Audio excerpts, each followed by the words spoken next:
What's up, guys? First off, whoa, this number? That's higher than I can count. Thank you. Second, I'm glad all of you found my Cardi B twerking joke funny. Now, if you can go and appreciate this joke, that would be fantastic. Anyways, as of recently, I've been starting to feel the after effects of that Surviving R. Kelly documentary, and when I say after effects, I don't mean like I got PTSD or I was tripping balls. It was more of a realization after effect.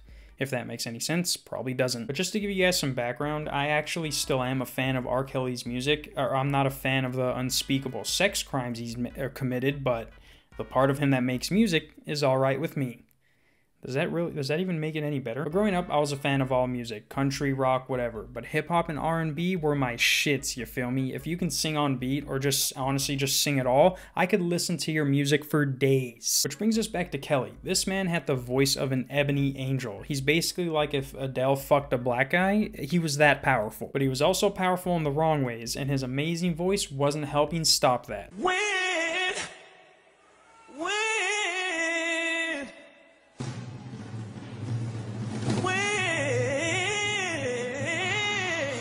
Because after this man made I Believe I Can Fly for Space Jam, his career shot up into Space Jam. I remember growing up and watching that movie, and then after going outside to recreate that scene where I Believe I Can Fly was playing, except my cousins were doing all the vocals. But now let's talk about how he used his God-given talent for evil. So if you didn't know, R. Kelly was basically the Black Michael Jackson, except one like little girls and one like little boys. It was a match made in heaven. Michael told me one day, he said, I wonder if you can write a song like Ignition for me. But as of recently, R. Kelly is in jail, or maybe, I don't know, but as of recently, he has had a tragic fall from grace, all because of this Surviving R. Kelly documentary series that came out. If you haven't seen it, I'll just show you how R. Kelly felt about it. This is not me, y'all. I'm fighting for my life. Y'all killing me with this. If that doesn't scream guilty, I don't know what does. But really what happened, or was a group of women came forward and gave very specific details on the atrocities R. Kelly has committed on them. They even talked to the aunt of one of the girls he peed on in that infamous video. Like, this was basically the same exact thing that happened in that Leaving Neverland documentary about Michael Jackson, except R. Kelly is still alive and has to deal with the repercussions like a fucking man. Robert. Like, other than those women that came forward, though, they even go to his old high school and talk to his old principal, and he's like, oh yeah, when R. Kelly was 25, he'd come over here and pick up girls in his limo, and I'm like, what a gangster. But that wasn't it. This guy married Aaliyah when she was 15 like it was nothing. Mind you, he was 27 when he did that. Like, it wasn't like they were, like, he was 21 and she was 17 about to be 18. This is like he's going after a freshman while being the age of a college graduate. That's like your parents telling you they met in high school, but they leave out the fact that your dad was a 27-year-old pedophile. But guess what though? Little to no one cared about what he did because, like his song says, he's black, handsome, he sings, plus he's rich. I'm black, handsome, I sing, plus I'm rich. And if we've learned anything from this former African American, that only works until the kids you fucked realize you don't do that to kids. But like, before all this went down, people's mentality about this was like, oh, he married a 15-year-old and then peed on some girls while paying them while recording the whole thing? Did you not hear how good Chocolate Factory is? So give me that, let me give you that. Anyways, like I said, I'm still a fan of his music, sadly. My top 5 songs from him, and these do include features, are Radio Message, Gigolo, I'm a Flirt, the original and the remix with Mr. Teddy, That's That Shit, and the Ignition remix. Then after the show, it's the after party.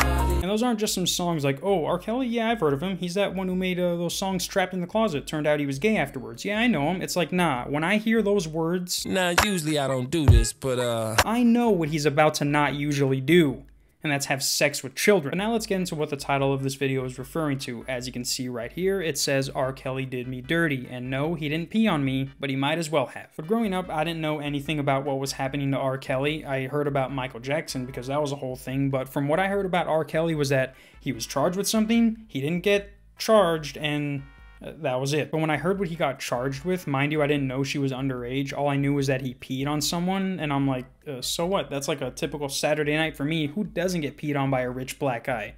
Wrong. Wait, did I even say right? Still, you're wrong. You see, as far as I know, because I don't really care about a celebrity's personal life like that, but like I said, I heard he got charged, they were dropped, and everything was fine. Fast forward however many years, and we find out that while this man was making hits with people like T.I., Usher, Jay-Z, T-Pain, Nick Cannon, Lady Gaga, Snoop Dogg, Chance the Rapper, he was living out his sexual fantasies with not one, but multiple underage girls. That lucky son of a bitch. But what does that have to do with doing me dirty? The girls are the ones who obviously got done dirty. Well, let me throw this little scenario / situation at you guys. Let's say you're me, a fan of R. Kelly, and you watch the Surviving R. Kelly documentary. Rightfully so, you're gonna feel lied to and question everything, but in the back of your head, you're gonna be like, but that voice though. Sorry, I didn't do what I promised. And you keep that locked away. Now let's move forward a year and something unlocks that memory and you're like, yeah, but that voice though. So you dust off the old R. Kelly playlist and you start listening to his music, and this is what happens to you. I'm a gigolo, spinning lies. R. Kelly, you have 3 children, 2 of them being girls. Do you even love your children enough? And you're like, yo, these are some fucked up background vocals. What are these women talking about? So you change the song and you're like, If you're looking for some good sex, holla at a player. I'd just like you to know that you really hurt me. I was a little girl and like a bad man's. and now you start to realize something. Maybe it's not the background vocals and your subconscious is trying to let you know something. So you do it one more time. I don't understand when a nigga bring his girlfriend to the club, freaking all on the floor with his.